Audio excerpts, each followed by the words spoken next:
My name is Jake, welcome to the channel. In today's video, I want to talk about the average dividend payout ratio by sector. This is something that I struggled with, especially when I was new to dividend investing, really trying to understand, is this a healthy dividend payout ratio for this stock? There was a lot of question marks that I had, and I seemed to always overcomplicate it. And so I want to break it down very, very simply and help you understand how to look at this. So the dividend payout ratio, it really is just how much of a company's earnings are being paid out to you and I as a shareholder. So instead of reinvesting in their own business, maybe, expanding into a new location, they're paying out a portion of their earnings to you and I as, a shareholder of the business. And there are 11 sectors in the market with dozens of subsectors. This is why this is so complicated, because you got, consumer staples, but within consumer staples, you got subcategories or subsectors. That's where it can get a little bit complicated. So understanding payout ratios for each sector can sometimes be a bit confusing, especially when there are multiple subsectors within each sector. And I'm going to touch on each of those here in a moment. When you're trying to understand which stock has a healthy or an unhealthy payout ratio relative to its sector, it can sometimes not make a lot of sense, which could leave you more confused than when you started.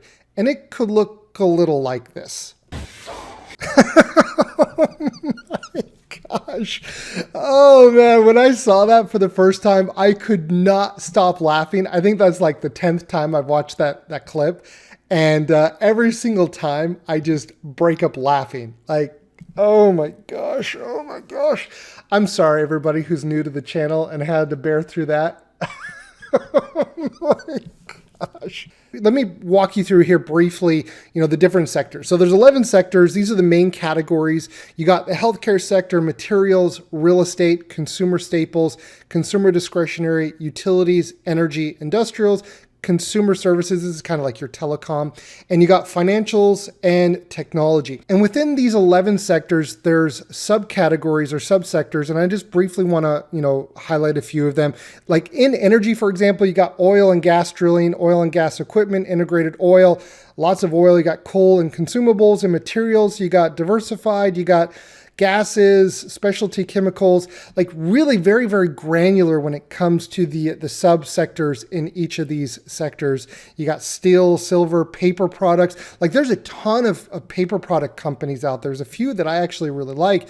And you got industrials, you got aerospace. Aerospace is very different than building or construction, right? Think about Caterpillar, right? A company like the excavators or the skid steers or the dump trucks on the side of the road versus an airplane or a satellite, right? Very, very different, but they all fall under the same main sector, industrials, right? So that's why this can be so frustrating or so complicated to kind of gauge, all right, is this a healthy payout ratio or an unhealthy payout ratio? This is all just industrials, guys, right here, what you're just looking at. You got consumer discretionary, you got automotive, tires, and home builders. You also got footwear like Nike, right? Nike is, categorized with home builders, which is interesting, and restaurants, right? So that's restaurants. Consumer staples, you got drug retail, you got food retail, you got brewers. Consumer staples like, tobacco, you got packaged like CPG, household goods, personal care goods, healthcare, you got, hospitals, you got medical device companies, you got pharmaceutical, you got biotechnology, life science, financials, you got insurance, for example, you got specialty finance, you got traditional banks, consumer banking, wealth management, all of like mortgage REITs, a whole bunch of stuff that falls under there. IT or, technology, you got stuff like Microsoft, you got semiconductors, you got communication services, you got advertising, broadcasting, the list goes on and on. Utilities, you got electric, you got gas, you got water, renewables, real estate, you got all the sectors within real estate. All right, next what I want to do is I want to take a look at every single sector, and I want to give a few examples in each sector and share some things to be aware of when you're looking at the payout ratio of individual stocks and how to kind of view this when you're looking and comparing it to other stocks in their sector. So So the first thing that I want to highlight here is, when you're using a website like Seeking Alpha, there's a wealth of information on this website. It can be a little bit confusing because there's so many data points, and I really want to help you to kind of focus on what's most important here. So when you go under the dividend section, you look at a company like Union Pacific, for example. Union Pacific, if you go under the dividend scorecard, you'll notice here that it has a payout ratio of 49.62%. Now, if you go under the dividend safety section here, you're going to notice that you see payout ratio, payout ratio, payout ratio, payout ratio. So in each of these, what we're going to do is we're going to look at the last 12 months, and we're going to use the GAAP accounting metric here. And so we're not going to look at non-GAAP, we're just looking at GAAP.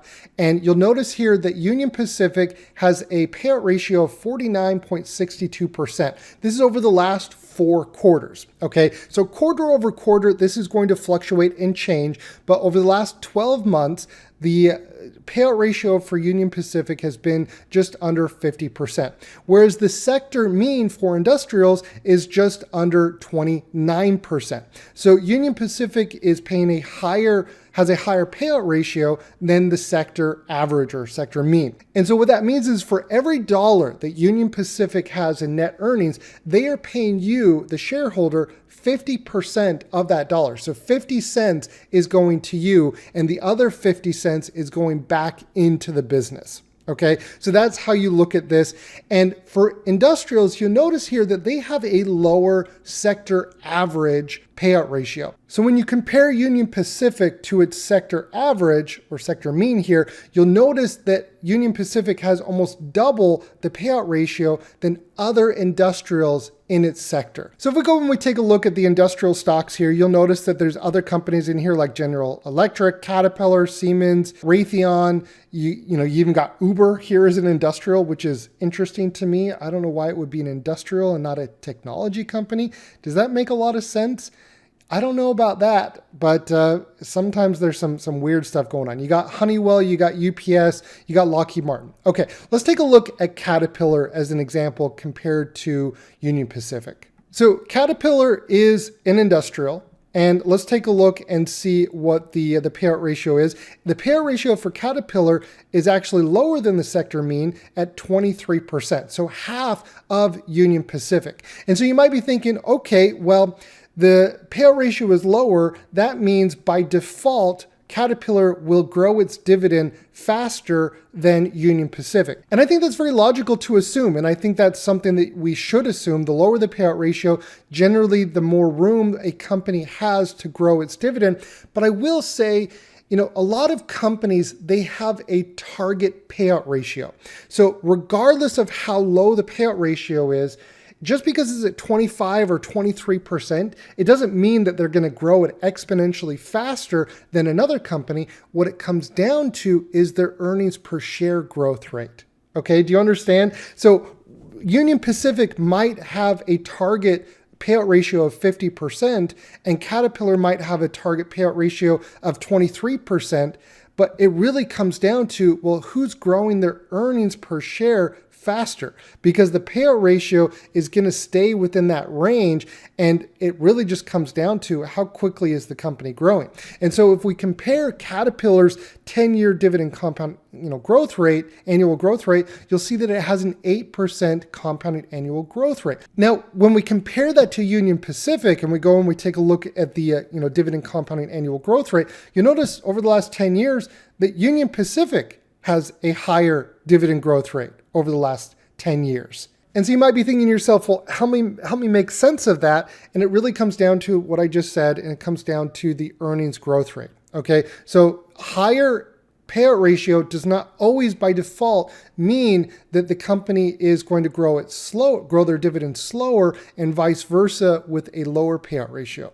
Okay, so something to just be mindful of and understand, because a lot of companies, they have their target payout ratio set by their management, and that's generally where they stand. And so that's why this can be a little bit confusing. Next, we're going to take a look at Lowe's, a consumer discretionary company. So I didn't mention this before, but we're going to go from low to high. So we just took a look at industrials, which has the lowest sector dividend payout ratio, and we're going to work our way up to the highest. Okay, so the next one here that we're taking a look at is Lowe's and consumer discretionary.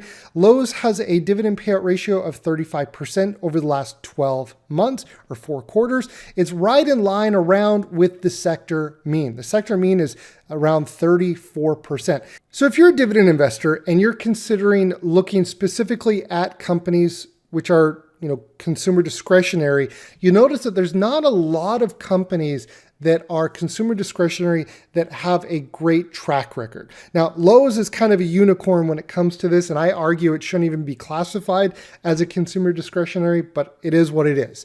If you look at other consumer discretionary companies, a lot of them, it's kind of the boom or bust.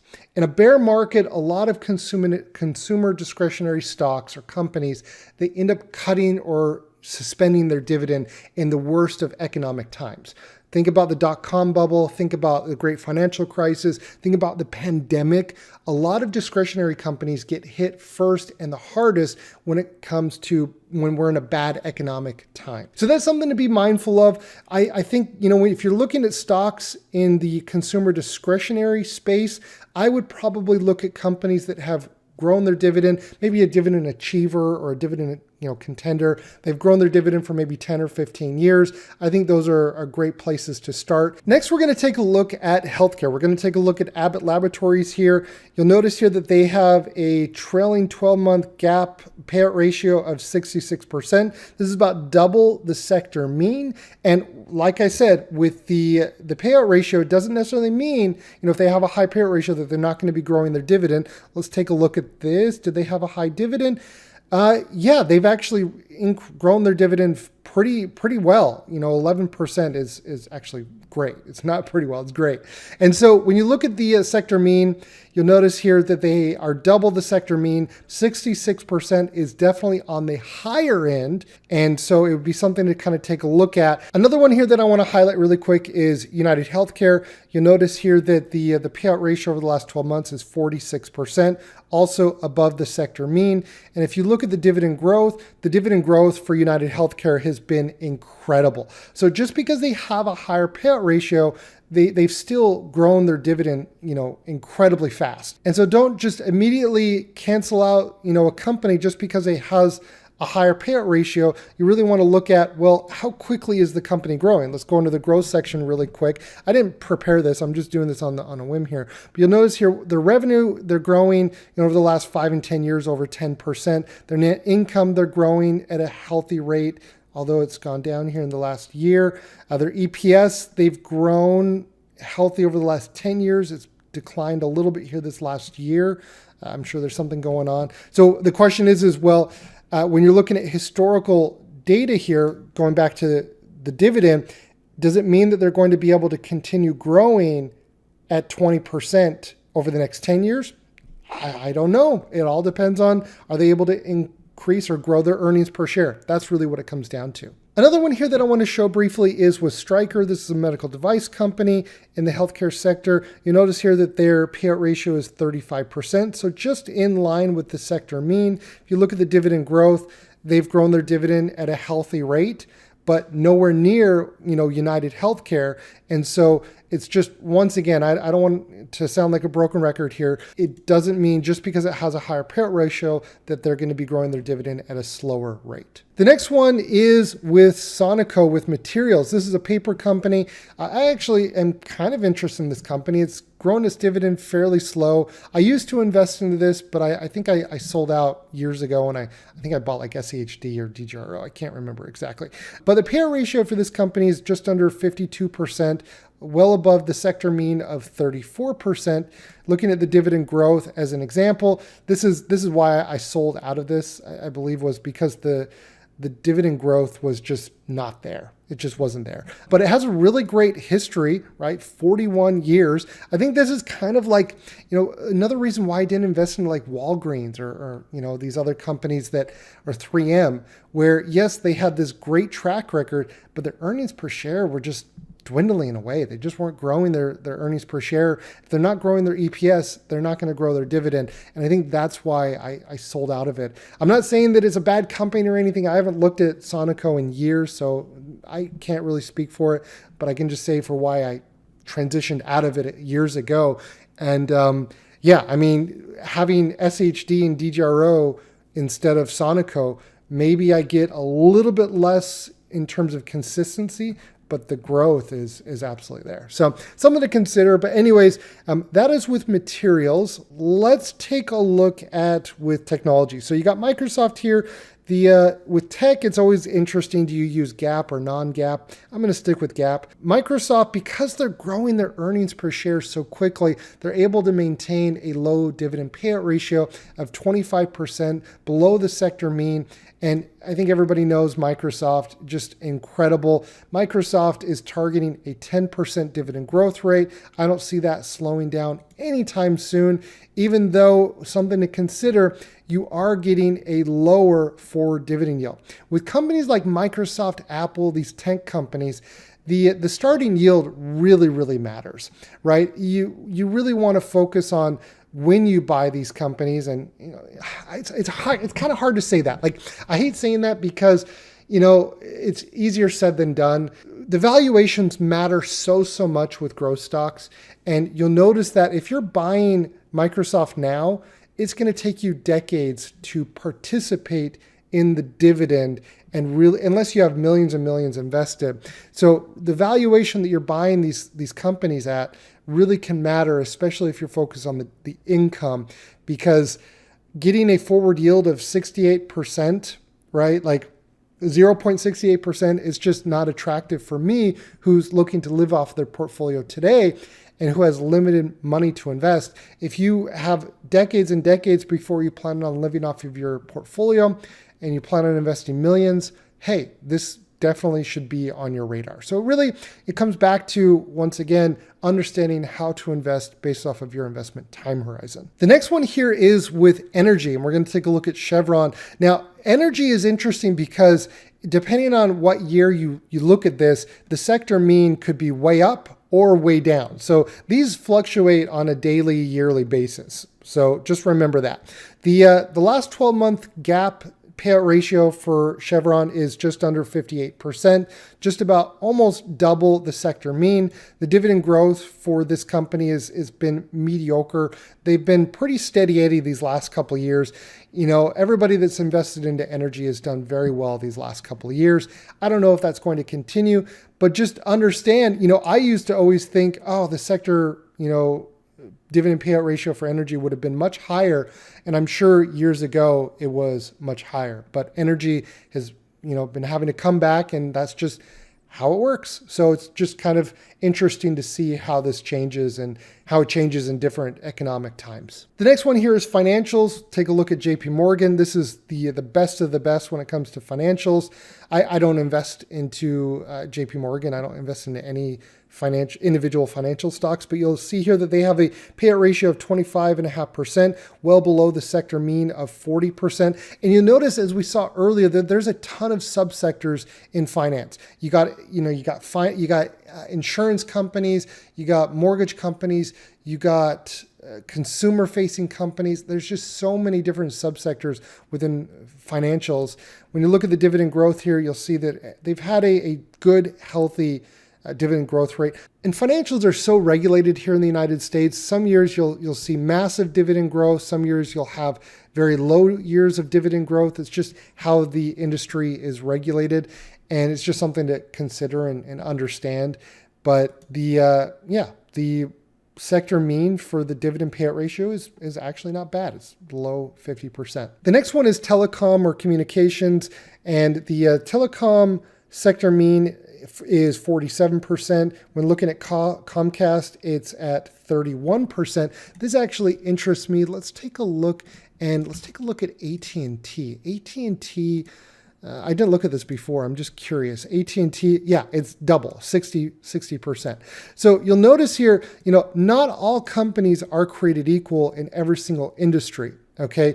And so Comcast is obviously growing much faster than AT&T. You notice here the dividend growth rate is 11%. If you look at AT&T, the dividend growth rate is negative. Okay. So not all companies are created equal, even in the same industry or the same sector, something to definitely be aware of. And so, yeah, the sector mean is 47%. They're well below it. If you're focused on growth, yeah, this is definitely one that you would want to take a look at compared to maybe more of a legacy telecom company or communications company like an AT&T as an example. The next one is consumer staples. Consumer staples, you can be all over the place like many of the other sectors out there. You got Coca-Cola where it's paying a dividend payout ratio of just around 75%. The sector mean is at 50%. So there's a reason why Coca-Cola is not really growing its dividend very quickly. It has a high payout ratio as it is. It's in a low the earnings per share it doesn't grow as fast as other areas. Consumer staples, it's more of a steady eddy industry. It's not going to 10x overnight. Generally, it's not not known for it. If you look at another one, I didn't look at this before, but let's take a look at another one. If we look at Altria, this is a tobacco company. If we look at the payout ratio of Altria, it's at 81%. Okay, so 81% is fairly high, but I would say that it's very normal for this subsector of tobacco. A tobacco company is generally going to have a higher payout ratio. It's just generally how it is. Seeing Coca-Cola at a 74, 75% payout ratio, that is pretty high. I would much prefer to see Coca-Cola at like a 60%. If we go to its income statement and we take a look at the payout ratio and we look at it over time, we're looking at this here. It's always had a high payout ratio. That is just what you get with Coca-Cola. You get a slow growing dividend. It's consistent. That's Coca-Cola. Now, I want to contrast that with Costco. Not all consumer staples are created equal. Costco, I do own Costco in my portfolio. The payout ratio for Costco is just under 28%, almost a third of Coca-Cola. But here's the key thing. You notice that they're growing their dividend at a significantly faster rate. But it's important to also see the whole picture here. If you're investing into Costco right now, you're getting, it's hard to say. They did a special dividend, so I'm not counting that with the special dividend. Without the special dividend, you're getting around 0.5% in terms of a forward dividend yield. Okay, so don't get confused by that. They did a special dividend. You can see that right here, special dividend. I would not count on that going forward every year. It was really cool to see that. I went to Costco and went shopping with my special dividend from Costco. That was cool. And so you're getting a much lower starting dividend yield with Costco. It's growing faster, but once again, it's understanding your investment time horizon and understanding how different consumer staples are and what's the norm in terms of how to look at these. Not all consumer staples are the same, and you should not look at them and view them the same. All right, we got two more. The next one here is with utilities. This is Southern Company. We're going to take a look at the utility sector is at 65%. Southern Company has just under a 73% dividend payout ratio, so it is higher than the sector mean. With utilities, you generally have just as a general statement, you generally have a higher payout ratio and a lower growth rate, but a higher starting yield. Okay. Now there's a few exceptions out there with renewables, more growth, focused utilities. You got water utilities that are growing a little bit faster, but just generally, as you can see here with the sector, generally you're going to get a higher payout ratio, a higher starting dividend yield. You look at the growth rate here with Southern Company, very, very low, just really, really low. If we look at, for example, another company, let's look at American Waterworks. You're going to notice here, let's take a look at their dividend. They got a 58% dividend payout ratio. Their dividend growth rate is significantly higher, double that of Southern Company. But once again, the dividend yield is going to be lower. Right. So we see here that the dividend yield, the forward dividend yield is 2.5%, and to compare with Southern Company, the forward dividend yield is 3.5%, which is actually pretty low. I would not buy this unless it's at like a 4 or 4.5%. This is very, very low. I would not buy this right now. But anyways, you'll notice that the dividend yield is higher. And yet another example of understanding your investment time horizon is so important. And so that each of these companies, they serve a different purpose for your portfolio to round out and balance your portfolio, depending on what phase of life you are in. And that's so important that you understand that. All right, the last one is going to be with real estate. Now, this is by far the most confusing of all of them. Okay, so everything that we just talked about for all of the other sectors, it does not apply for real estate. And it has to do with how the accounting works. You don't look at the price to earnings ratio. You look at the funds from operation by the price to really get the valuation. And instead of, how we're looking at from the earnings with the other companies, the other sectors, it does not apply with real estate. And so you're going to be looking at the funds from operation. And so a website like Seeking Alpha is not really going to do you justice if you're looking at real estate. And so, like, for example, you look here, the sector average is, over 100%. This is just not correct. And so we're going to disregard, when you're looking at real estate metrics, Seeking Alpha can be good, but it can be very confusing if you don't know what to look for. Let me walk you through very, very briefly how to look at this. If you're looking at real estate, what you want to do is you don't want to look at the traditional payout ratio, okay, of the earnings per share. You want to look at the funds from operation payout ratio. This is what you want to look at. Okay, so we're looking at realty income. They've averaged right around a 70 to 80% payout ratio against their funds from operations. Okay, so you might be thinking, well, how can I understand what is the sector average? Well, to get that, I like to go over to All REITs. I'm not affiliated with them. I've spoken to the owner, or the guy who built this website. I've known him for years. He's great. When it comes to real estate or REITs, this is a much better resource to access information like this.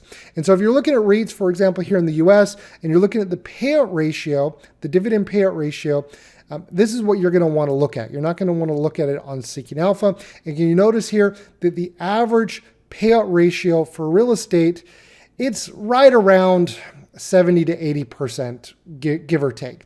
REITs should be right around 80%, right around an 80% payout ratio. It's just how they're set up and how they should be. But this is how you can access the information around the payout ratio for REITs. So the main takeaway from this video is understanding that there's not a one size fits all here. Just because a company has a higher payout ratio does not mean that it will have a lower dividend growth rate, and vice versa. If a company has a low payout ratio, that they will grow their dividend faster. What it ultimately comes down to is the earnings per share growth rate. How quickly are they growing their earnings per share? Because the dividend is coming from their net earnings. If they're not growing their earnings, they're not going to grow their dividend. And it's important to understand that within every single sector, you're going to have companies that are growing faster, and there's going to be companies that are growing slower. The companies that are growing slower are generally more established. They are trading at a lower multiple. That means they're a little bit cheaper. That means you're getting a higher current yield, starting yield, but you're sacrificing the growth on the back end. And then on the other end, you have other companies that are growing faster and trading at a higher multiple, higher PE as an example. And so you're getting a lower starting dividend yield. But you're going to benefit on the back end because the growth should outpace in the long term. And so that's why it's so important that you understand where you are in terms of your investing journey to understand if you should be looking for growth or for income based off of your goals. And that's why personal finance is so interesting, because everyone is in a different situation. What it comes down to is understanding your goals and picking the right vehicle to get to your destination. The vehicle is your investment. The destination is when you're planning on living off of your portfolio. Now, here's the key thing. If you don't know when you're planning on living off of your portfolio, if you're trying to live off your portfolio in early retirement like I did, or in traditional retirement, it's important that you understand your goals first and not just blindly invest into a stock because you like the stock or you heard some guy on the internet talking favorably about it or pumping it, right? So it's important that you understand your individual goals and invest into an investment that meets your goals. I hope that the video was helpful. Thanks for watching. Please subscribe. Please subscribe.